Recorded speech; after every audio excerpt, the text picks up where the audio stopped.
Donc quand on réfléchit à notre petite échelle, est-ce que je vais aller écouter le cours à la mosquée?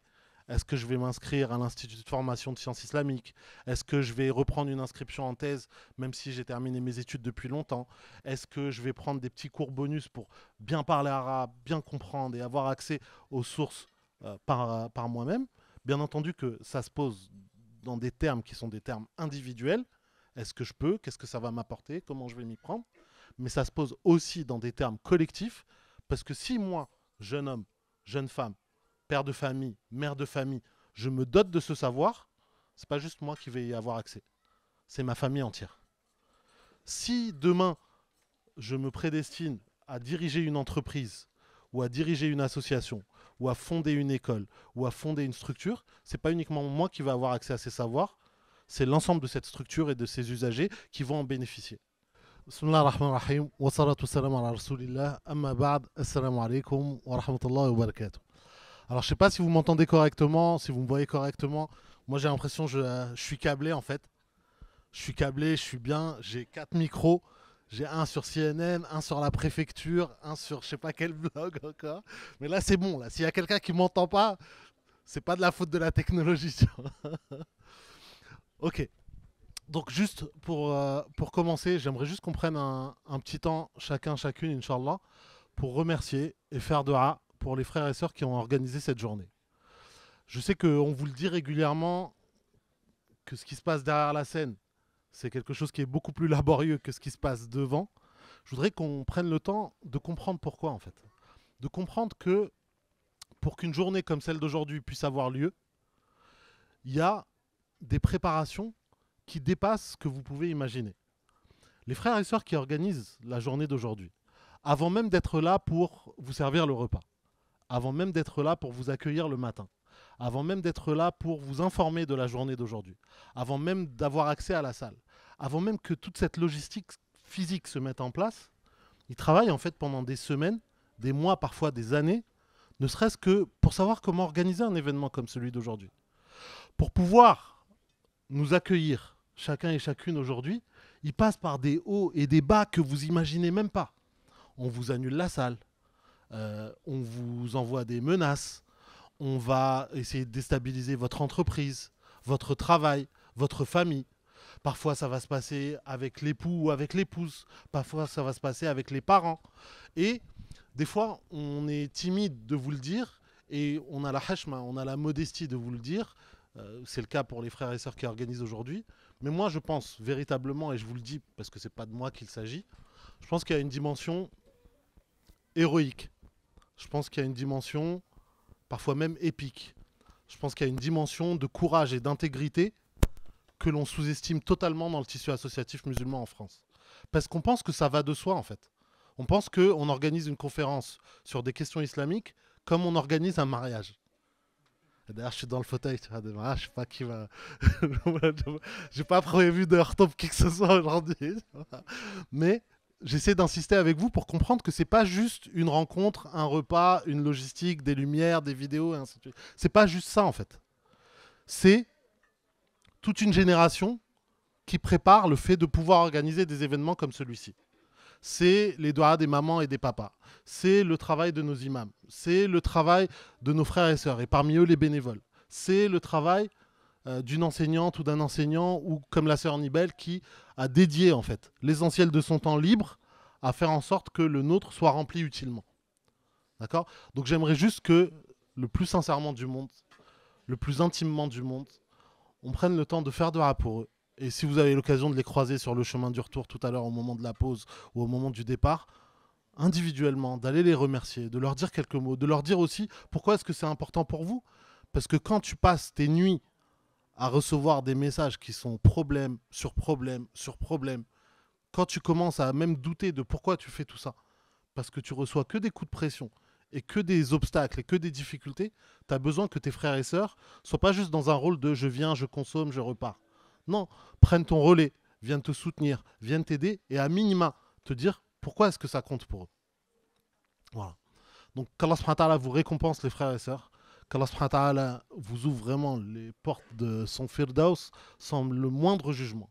Qu'Allah subhanahu wa ta'ala fasse en sorte que les parents, les frères et sœurs, l'époux, l'épouse qui vous soutient dans cette démarche soient encore plus fiers de vous à travers le temps et les efforts que vous déployez pour que la parole d'Allah subhanahu wa ta'ala puisse être tenue dans des lieux, pour que nos jeunes frères et sœurs puissent s'éduquer et nous éduquer, pour que ceux d'entre nous qui sont parents puissent avoir des raisons d'espérer, puissent avoir des raisons de s'engager, de résister, de faire fort, de transmettre à leurs enfants un minimum de fierté de ce que c'est d'être musulman dans la France de 2023.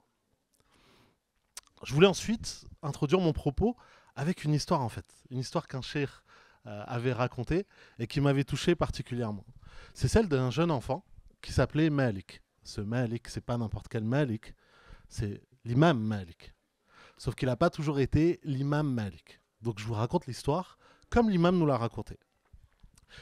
Et donc Malik était d'une famille de savants. Son père était un savant, son frère était un savant, son oncle était un savant. Il était d'une famille où le ilm, c'était quelque chose qui était valorisé, c'était quelque chose qui était, non pas le commerce, mais en tout cas l'activité principale, le fonds d'investissement, le fonds de transmission dans ce qui étaient les valeurs familiales. Chaque famille a ses valeurs. Certaines familles mettent l'accent vraiment sur le partage, la générosité. Certaines familles vont dire, bah voilà, nous, on peut avoir des médecins ou des enseignants et tout ça, mais le gros travail de notre famille, ça va être la construction, les chantiers, le développement. Ou bien le commerce, l'import et l'export. Et vous allez voir, chacun dans nos familles respectives, on va trouver des valeurs qui sont communes à tous et qui le plus souvent sont inspirées de l'islam. Et on va voir dans chaque famille des petites spécificités sur la cuisine, sur le sens de l'humour, sur l'activité économique, sur la manière d'éduquer, sur la manière de faire ou sur la manière même de gérer l'argent. Dans la famille de l'imam Malik, l'axe fondamental, c'était l'acquisition et la transmission du savoir à très forte intensité et à très grande échelle. D'accord ? Sauf que Malik, il n'a pas toujours été comme ça. Il avait d'autres aspirations. Et le papa, comme la maman, jouaient des missions et des rôles qui étaient différents vis-à-vis de Malik. Ils étaient cohérents l'un avec l'autre, ils étaient convergents l'un avec l'autre, mais ils étaient spécifiques et ils étaient différenciés l'un de l'autre dans certains aspects. Malik voulait devenir chanteur en fait. Donc il avait une voix magnifique. Il avait pas des vibes, mais en tout cas il avait une inclination particulière pour ça. Et il est parti voir sa maman et il lui a dit, notez, il se sent suffisamment en confiance et il se sent suffisamment en sécurité pour que quand il a un projet ou quand il a une idée, il puisse le confier spontanément à sa maman. Et lui dire, voilà, j'ai envie de faire ça et tout ça. Et sa maman lui répond. Elle lui répond quoi? Elle lui dit, Malik, pour devenir chanteur, il faut avoir le look et toi, tu l'as pas. C'est-à-dire il faut avoir l'apparence ou il faut avoir le code vestimentaire. En fait, elle a tapé dans le truc que lui ne pouvait pas modifier en fait. Donc elle l'a éteint en 2 phrases sur ce projet-là. Elle s'est pas indignée, oh non, la chouma, oh là là, t'es d'une famille d'ulama et toi tu vas aller nous taper la Starac ou la The Voice ou bien quelle honte. Elle n'a pas réagi comme ça. Elle l'a accueilli, elle l'a écouté, elle l'a entendu et elle lui a répondu. D'une manière qui était indépassable, inéluctable. Parce que lui, il pouvait pas dire, ma maman, elle a pas capté le délire en fait, je crois. Il pouvait pas. Elle dit, j'ai très bien capté le délire. Et c'est pas le plan. Son papa, à un autre moment, il organise pour lui et ses frères, en fait, leur manière, sa façon à lui de leur enseigner ou de vérifier l'acquisition des connaissances, c'était d'avoir des espèces de quiz. Il leur pose des questions et entre eux, ils vont savoir qui va répondre le plus vite, qui va répondre le mieux, qui va être capable d'apporter la réponse à la question de fiqh ou la question d'histoire que le papa a posée. Sauf que Malik, lui, il avait un autre hobby, c'était les pigeons en fait. Il élevait les pigeons, ou il jouait avec les pigeons, il leur envoyait des cailloux, ou bien essayait de les dresser, ou autre. En tout cas, ça prenait beaucoup de son temps. Et quand le papa posait des questions, il se rend compte que le petit frère de Malik, c'est mieux que lui. Le petit frère, qui est censé être moins gradé que Malik en termes d'apprentissage et d'acquisition du savoir, il répond plus vite et il répond mieux que Malik. Et donc le papa, très simplement et très fermement aussi, lui dit, Malik, l'amour et le jeu des pigeons t'a éloigné du ilm. N'importe lequel ou n'importe laquelle d'entre nous, quand on va recevoir une remarque comme ça, on se dit ouais, Le Hajj, il a pas capté, je crois. Là, je suis sur BetClick ou je sais pas quoi. Il a pas capté que là, je suis sur un vrai investissement. Là. Je suis sur un vrai. N'importe lequel d'entre nous, il va prendre à la légère ce type de remarque. Mais Malik, il a bien reçu le message. Et il confie plus tard, à partir de ce moment-là, j'ai pris une distance avec ce qui était mes activités et je me suis concentré sur l'acquisition du ilm. Et il est devenu l'imam Malik. D'accord. À l'époque, on connaissait Malik en raison de sa famille. Aujourd'hui, on connaît sa famille en raison de Malik. Mais ça vous donne l'idée, ou ça vous donne la portée ou la puissance de la révolution qu'il y a eu dans la tête et dans le comportement de ce jeune homme à cette étape décisive de sa vie. Et on imagine le papa, la maman qui sont en train d'échanger ou de discuter le soir, de partager des conseils, de débriefer un peu la journée. Comment ça va avec Malik? Franchement, je suis un peu stressé. Toi, tu veux l'emmener à la madrasa et lui, il s'inquiète plus de quel concours de chant ou bien lui, ah bah moi aussi, je suis stressé. Là, tout à l'heure, on était avec son petit frère, on a à peine posé quelques questions élémentaires et c'était difficile. Mais pour que il y ait un imam Malik, il faut qu'il y ait les parents de Malik. Il faut qu'il y ait l'oncle de Malik. Il faut qu'il y ait le petit frère de Malik.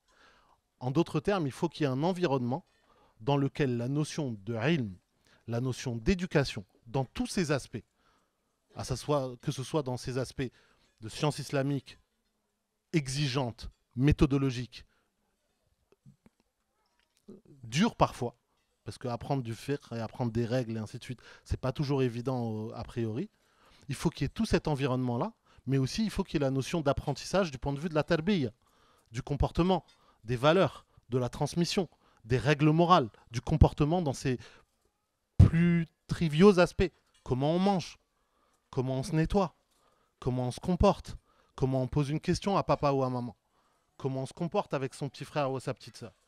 Donc il faut l'ensemble de ces combinaisons pour que, à un moment donné, dans sa vie de jeune homme, en fait, ça bifurque sur tel chemin et qu'à partir de ce début de chemin-là, il devienne une personne qui devient marquante historiquement et qui va contribuer par son œuvre, par son ilm, par son comportement, par ses valeurs, à l'essor de toute une génération de musulmans, au point où des générations plus tard, des siècles plus tard, il fait partie des références et il est la référence pour la plupart de ceux d'entre nous qui sont d'origine du Maghreb ou même de certains pays d'Afrique subsaharienne. La référence, c'est l'imam Malik. Le madhab, c'est le madhab maliki. Le cadre de réflexion et d'analyse, y compris dans les autres écoles de pensée et donc dans les autres écoles de fiqh, l'apport de Malik est connu, reconnu comme étant celui qui va transmettre de la manière la plus fidèle la pratique et le fiqh des gens de Médine. Vous comprenez ce que je veux dire? Tout ça, c'est pas possible s'il n'y a pas à un moment donné cette idée d'éducation, ce schéma d'éducation, ce cadre d'éducation-là. Et donc, en fait, l'acquisition du savoir va avoir en fait une double fonction au niveau individuel et une fonction encore plus large au niveau collectif. La double fonction au niveau individuel, c'est que j'acquiers des savoirs, je progresse dans ces connaissances. Donc au niveau objectif, évident, j'avance dans mon parcours. Ce parcours, il est scolaire, il devient universitaire, il peut être un parcours de sciences islamiques, mais en tout cas, j'avance de manière claire et objective sur ce parcours, j'acquiers des sciences. Et la deuxième composante qui vient me modifier, c'est en tant qu'être humain, je suis en train de changer en fait. C'est que ces connaissances-là, je ne les ai pas acquises juste pour les ranger dans une bibliothèque, mais j'interagis avec ces connaissances. Cheikh Mohamed Nadir, ce matin, est intervenu sur le rapport au Coran et l'apprentissage du Coran et la manière dont on vit avec le Coran. Qu'est-ce que ça veut dire? Ça veut dire que non seulement on acquiert des connaissances à partir du Coran qui modifient notre compréhension et notre analyse du monde qui nous entoure, qui nous rapproche d'Allah subhanahu wa ta'ala, qui nous rapproche les uns des autres, qui nous donne des éléments de compréhension et de connaissance vis-à-vis du monde qui nous entoure. Et cette interaction nous modifie profondément. Ça veut dire que plus je vais être dans un rapport de taqwa vis-à-vis d'Allah subhanahu wa ta'ala, plus je vais me rapprocher de lui, plus je suis en train de remplir ma fonction d'être humain en fait. Plus je comprends ce qu'Allah subhanahu wa ta'ala est en train de me faire passer comme message, plus je vais décider et me comporter en fonction.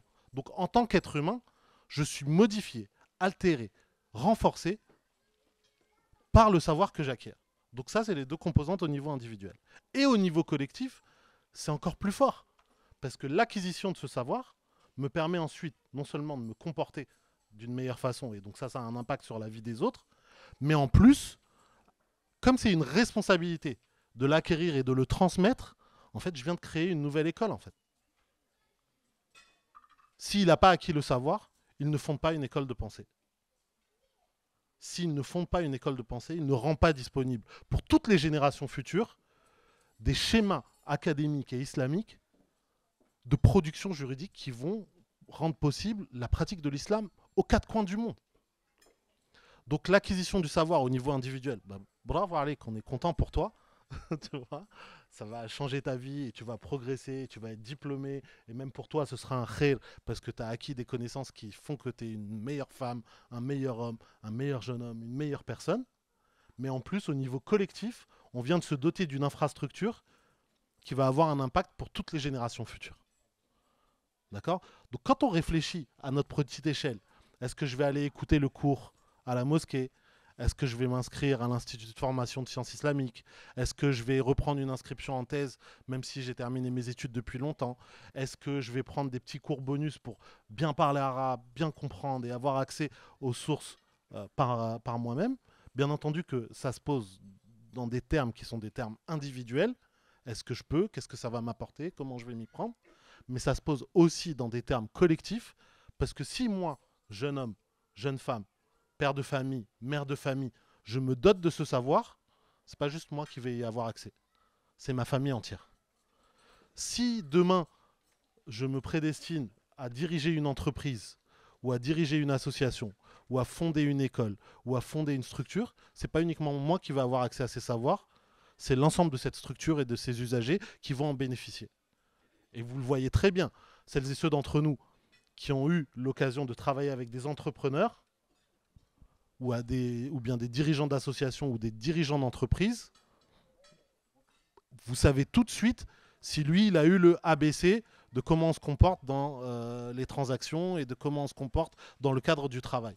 Vous savez tout de suite s'il y a eu un papa ou une maman ou un enseignant ou une enseignante qui lui a dit tiens, juste le SMIC du RSA, du strict minimum de fiqh al-mu'amalat, c'est comme ça que ça se danse.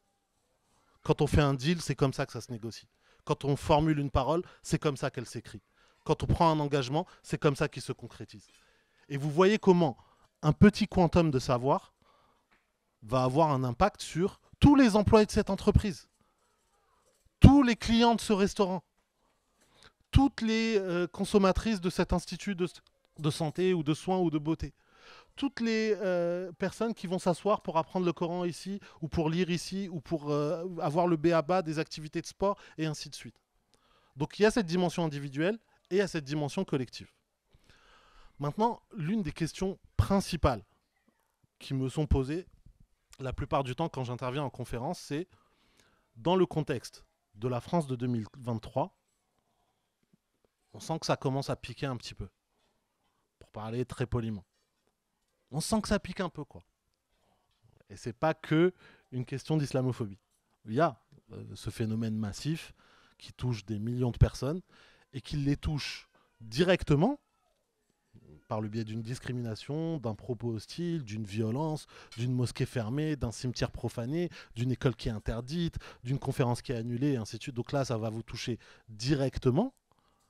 Et il y a l'impact qui est beaucoup plus dévastateur sur le long terme, qui est psychologique, et celui-ci, il vous touche directement et indirectement. La sœur n'a pas été agressée physiquement, mais le fait qu'elle voit des personnes qui lui ressemblent se faire insulter, cracher à la figure, ça a un impact direct.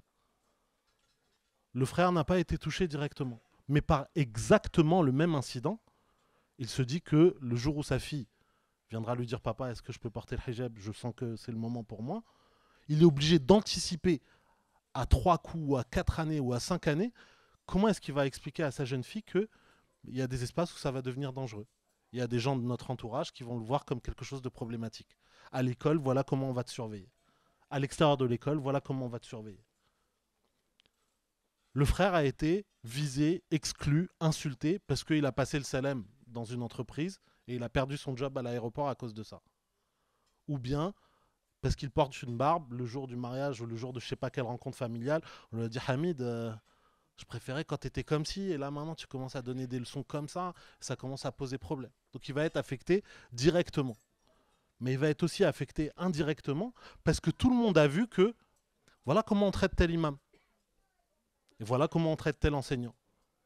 Et donc le simple fait religieux va être perçu comme quelque chose de transgressif, alors que c'est littéralement la logique inverse.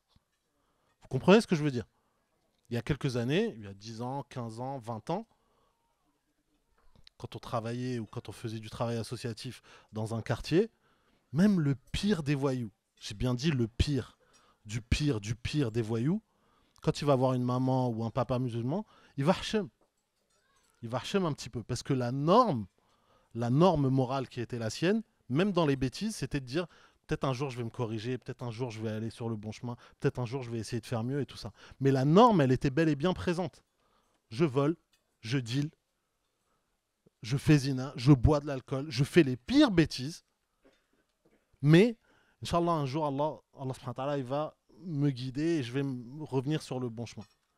Là, maintenant, en fait, c'est celui qui est sur le bon chemin ou qui essaie de l'être qui sent qu'il n'est pas dans la norme, en fait.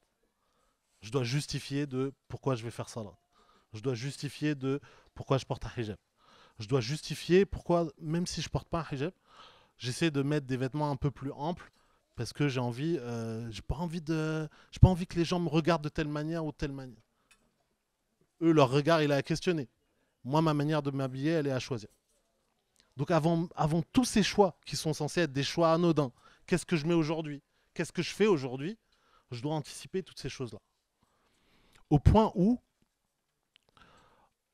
au niveau individuel, on sent qu'on est obligé d'anticiper tout ça et de se former. Je dois réfléchir à comment je vais répondre avant même que la situation se produise. Je dois réfléchir à comment je vais gérer le planning avant même que la situation se produise. Donc, il y a un double enjeu, à mon sens, à se former. À se former d'abord sur son dîn. Et je ne suis pas en train de parler de plan sur la comète. Je suis en train de vous parler de l'ABC de l'islam, des bases de l'islam, d'être capable de les comprendre et ensuite d'être capable de les expliquer parce que l'enjeu à échéance 5, 10, 15, 20 ans, ça va être la préservation de l'intégrité de l'islam dans sa forme la plus évidente, la plus simple, la plus accessible, comme si en fait on était en train de vacciner la génération future pour ne pas qu'elle perde son dîn. Comme ça a été le cas dans certains pays d'Europe de l'Est ou d'Asie centrale, où sous la force, sous la pression des persécutions et des discriminations de masse, au fur et à mesure, les gens ont pris une distance avec leur foi, au point où elle est devenue quelque chose parfois de honteux, quelque chose de dissimulé pour eux. Donc pour moi, 80%, 90% du travail, il est à dédier à ça. Faire en sorte que dans nos familles, dans l'éducation de nos enfants, dans nos structures, l'ABC de l'islam soit largement acquis et il puisse être transmissible de manière facile.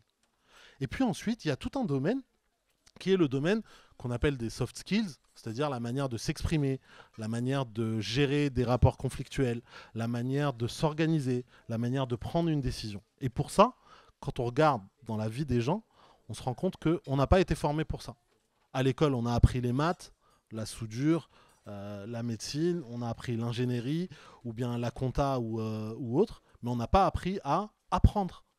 On n'a pas appris à savoir comment réviser un examen pour être performant lors de l'examen. On n'a pas appris à savoir faire une présentation d'une façon à ce que tout le monde écoute et tout le monde soit concentré et quelle que soit leur opinion des arguments sur le fond, ils soient réceptifs et accueillants sur la manière de les exprimer, sur la forme. Donc toutes ces choses-là, pour moi, en fait, c'est ça qui fait la différence. On apprend à apprendre, on apprend à s'exprimer, on apprend à gérer son temps, on apprend à prendre des décisions. Et c'est ça qui, au fur et à mesure, si on a le bon bagage du point de vue du comportement, des valeurs musulmanes et de la base minimale que toute musulmane et tout musulman devrait connaître, on arrive à faire la différence, binillah ta'ala, sur le moyen et sur le long terme, au niveau de nos familles comme au niveau collectif. Et je vous donne, pour chacune de ces composantes-là, une petite astuce que vous pouvez appliquer. La première sur la manière de convaincre, c'est de maîtriser ce qu'on appelle le storytelling, le fait de raconter une histoire. Ça va vous permettre de capter l'attention et ça va vous permettre de faire basculer les gens non seulement sur le fond des arguments, mais aussi sur la forme de votre propos. Et si vous remarquez, c'est littéralement ce que j'ai fait pour introduire le sujet en vous racontant l'histoire de Malik. Mais ça pourrait être n'importe quel sujet. Si j'avais commencé dans le vif du sujet en disant voilà, on va parler de comment se former pour mieux résister, il y a une partie de la salle qui se sent directement concernée, eux, ils vont être attentifs. Et une partie de la salle qui n'est pas réceptif à ce sujet-là et qui va bifurquer sur autre chose, consulter son smartphone ou autre. Alors que si je commence par l'histoire, je capte non seulement ceux qui étaient intéressés par le sujet, mais ceux qui ont juste été intéressés par l'histoire. Et ce deuxième quantum-là, il vient s'additionner au premier. D'accord? Donc ça, c'est une astuce que vous pouvez utiliser tout le temps, en entreprise, en assos, en cours ou ailleurs. Commencez par une histoire, et une histoire que vous choisissez comme étant pertinente pour introduire le sujet. Deuxième astuce, cette fois-ci sur l'apprentissage. Ayez une méthode pour retenir les choses, d'accord, qui va être efficace et qui ne vous oblige pas à tout apprendre par cœur. La manière dont le cerveau fonctionne pour retenir les choses, c'est soit il les apprend par résonance auditive, c'est ce qu'on fait quand par exemple, alors je ne sais pas si certains d'entre vous, certaines d'entre vous ont eu l'occasion de s'asseoir pour apprendre le Coran ou pour apprendre, mais la manière ou l'une des techniques qu'on utilise le plus souvent, c'est on répète les versets individuellement. Une fois qu'on les a, pardon, on lit, on corrige sa lecture. Une fois qu'on a ça, on lit les versets individuellement, on le fait plusieurs fois, on retient le verset, puis le suivant individuellement, puis les deux ensemble, puis 3 ou 4 ou 5 versets, et ensuite on révise les 5 ensemble. Et ensuite, au fur et à mesure, dès qu'on a terminé une unité, on passe à la suivante, puis des pages entières, puis des sourates entières. D'accord? Et là, en fait, on a une résonance auditive, et la psalmodie du Coran, dans sa structure, va nous faciliter l'apprentissage. Mais ensuite, quand on lit le Coran et quand on comprend, bah là, en fait, on va non seulement avoir les structures et les réseaux de ces sons et de ces mots et de ces phrases ensemble du point de vue auditif, mais aussi on va avoir le sens des mots, les situations, les paraboles qu'Allah utilise et les résonances que ces paraboles peuvent avoir dans notre vie personnelle. Et donc ce deuxième schéma va faire qu'on retient encore mieux. Et si ensuite on va chercher ce qu'on appelle les asbab al-nuzul, c'est-à-dire les conditions et le contexte de révélation de ce verset, on va avoir un troisième schéma de mémorisation, qui va être le schéma qui est lié aux circonstances, à la portée d'interprétation que peut avoir ce verset, et à l'histoire musulmane dans son ensemble. Donc l'astuce que je vous recommande d'appliquer, quelle que soit la notion ou la science que vous essayez d'acquérir, c'est d'avoir plusieurs schémas d'apprentissage qui viennent se renforcer et se confirmer les uns les autres. Un schéma où bien sûr vous pouvez apprendre par cœur, un schéma où vous comprenez, un schéma où vous vous posez des questions sur l'utilité que ça va avoir dans votre vie perso, un schéma sur la manière de restituer ces connaissances à d'autres personnes, à la maison, à l'école, entre copines ou autres. D'accord?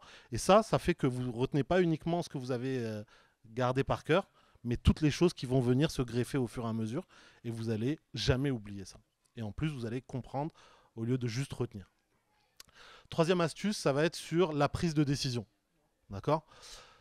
Chacun d'entre nous, la façon dont il prend ou elle prend ses décisions, c'est dans le meilleur des cas. J'ai bien réfléchi et je pense que c'est la bonne décision à prendre. Mais c'est pas juste comme ça. Il faut avoir une structure et un schéma pour savoir comment on va prendre une décision.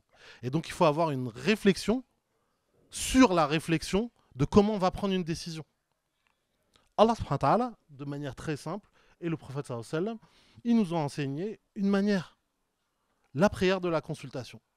Et dans cette prière de consultation, pour ceux qui ne la connaissent pas, on fait 2 rak'at et après on fait une dua où on demande à Allah subhanahu wa ta'ala de nous guider sur 2 options.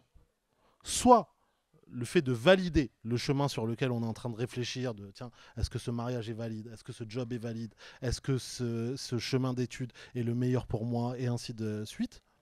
Soit de nous donner un schéma ou de nous ouvrir un schéma qui va être un schéma alternatif et qui va pas nous apparaître comme étant évident et facile au début, mais dont on est absolument confiant qu'Allah subhanahu wa ta'ala va nous révéler au fur et à mesure la hikmah qu'il y avait sur cet autre chemin alternatif.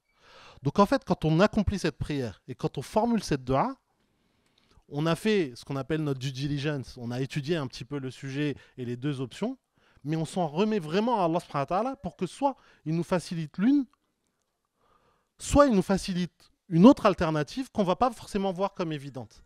Mais donc dans notre tête, à ce stade-là, il y a la logique dont j'essaie de vous convaincre, à savoir de réfléchir par scénarios différents. C'est-à-dire de ne pas se dire que soit on va avoir ça, soit c'est la fin du monde, mais Allah subhanahu wa ta'ala, à tout moment, va nous ouvrir ou nous fermer des chemins différents, des scénarios différents, et que nous, au fur et à mesure, grandir dans notre prise de décision, c'est pas être totalement indifférent à l'un ou l'autre des scénarios. Bien entendu qu'on a une inclination personnelle pour tel projet ou pour tel autre. Mais c'est d'être capable de se satisfaire de l'un ou l'autre des scénarios.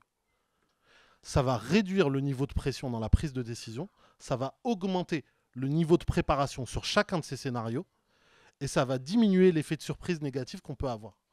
Et ça va augmenter quoi? Notre niveau de contentement vis-à-vis d'Allah subhanahu wa ta'ala une fois qu'on a pris la décision. Ça va nous obliger à prendre conseil. Ça va nous obliger à avoir un plan. Ça va nous obliger à gérer des risques pour pas que ce soit juste blanc ou noir dans la décision. Ça va nous obliger à réfléchir dans le temps et à être capable de se projeter dans des situations différentes. Et ça va améliorer au fur et à mesure la finesse et la qualité de nos décisions. Ça ne veut pas dire qu'on va plus prendre les mêmes décisions. J'espère qu'elles seront meilleures, nos décisions. Mais ça veut dire que notre gestion de ces décisions-là, avant comme après, va être meilleure. D'accord? Et la dernière recommandation que je voulais vous faire, elle est sur la gestion du temps. Sur la gestion du temps, vous prenez juste une feuille, vous ne la partagez pas. Vous prenez juste un cahier ou une feuille ou quoi que ce soit, et chaque fin de semaine, vous listez tout ce que vous avez fait pendant la semaine précédente. Idéalement à la fin de la journée. Mais si vous n'arrivez pas ou si vous n'avez pas le temps, faites-le à la fin de la semaine et vous regardez à la fois sur vos smartphones l'utilisation que vous avez eue de certaines applis et dans votre emploi du temps, comment vous avez géré votre temps. Et vous prenez 3 couleurs, vert, orange, rouge, et vous regardez. Tout ce qui était un temps utile et vous êtes content de ce temps-là a posteriori, vous le mettez en vert et ça, vous le blindez. Vous savez que pour la semaine suivante, ça doit être absolument dans le planning. Et c'était un bon moment en plus. J'ai appris des choses, où j'ai passé un super moment en famille, où j'ai fait du sport, où j'ai fait une... Bref, peu importe. À Ibadat, Muamalat ou autre, c'était un bon moment et je suis content de ça. Il y a des zones qui sont rouges. Genre, en fait, j'ai commencé une discussion et ça s'est terminé en dispute. J'ai commencé à regarder une vidéo sur Internet et finalement, je suis parti dans un trou noir où il y a 3 heures qui ont été perdues. Ça, je sais que c'est un temps rouge et j'identifie comment ce temps-là, il a commencé. Et je sais que le début de ce temps-là, par exemple la notification Instagram, je sais que ça va m'emmener dans un trou noir où je vais perdre 2 heures. Donc je sais que pour la semaine suivante, je désactive les notifications, j'évite ces situations où je me retrouve à calomnier d'autres personnes ou à perdre du temps ou autre, et j'ai clairement identifié ces zones-là. Et les zones oranges, elles sont ni bonnes ni mauvaises, mais je vais faire en sorte qu'elles deviennent des zones vertes. Donc je bloque et je protège les zones vertes, je m'interdis et je bloque les zones rouges. Et les zones oranges, en fait, je les transforme en zones qui vont devenir des zones vertes en gérant mieux mon temps ou en formulant une bonne intention. Quelque chose qui était totalement neutre, comme de ranger des cartons ou de plier des choses, il va se transformer soit en une ibada, parce que j'ai formulé une intention, soit en un acte d'apprentissage, parce que j'aurais aussi formulé une intention, mais je vais écouter un cours ou un podcast en même temps que je range ou que je fais de la mécanique ou autre. Et au fur et à mesure, des choses qui étaient neutres, voire neutres positives, au fur et à mesure, elles vont devenir des choses qui sont vertes dans mon planning et qui me permettent de mieux gérer mon temps encore. Voilà. Donc je termine juste en vous donnant l'adresse du site de formation où on a tout ça. C'est formation.marwanmohamed.com/apprendre et on a ouvert juste pour 24 heures pour que vous puissiez découvrir et regarder ces cours-là. Mais mon message, il est beaucoup plus sur le fond. Si au niveau individuel comme familial, vous n'avez pas une démarche d'apprentissage et de formation en continu, alors littéralement, non seulement vous êtes en train de perdre votre temps, mais en plus, vous allez vous retrouver à être les objets dans le film d'un autre. Un film politique où on fait de vous des objets. Un film social où vous êtes en fait juste des âmes furtives qu'on voit passer ou des consommateurs qu'on utilise ici et là. C'est le fait d'avoir une démarche et un parcours d'apprentissage au sens islamique du terme et au sens social du terme qui va faire la différence sur l'échelle de notre vie, Inch'Allah. Ok? Barakallahu fikoum pour votre attention et on demande à Allah subhanahu wa ta'ala d'accepter votre présence, votre effort et votre participation à cet événement et on demande qu'Allah subhanahu wa ta'ala le récompense de la meilleure des façons. Barakallahu fikoum.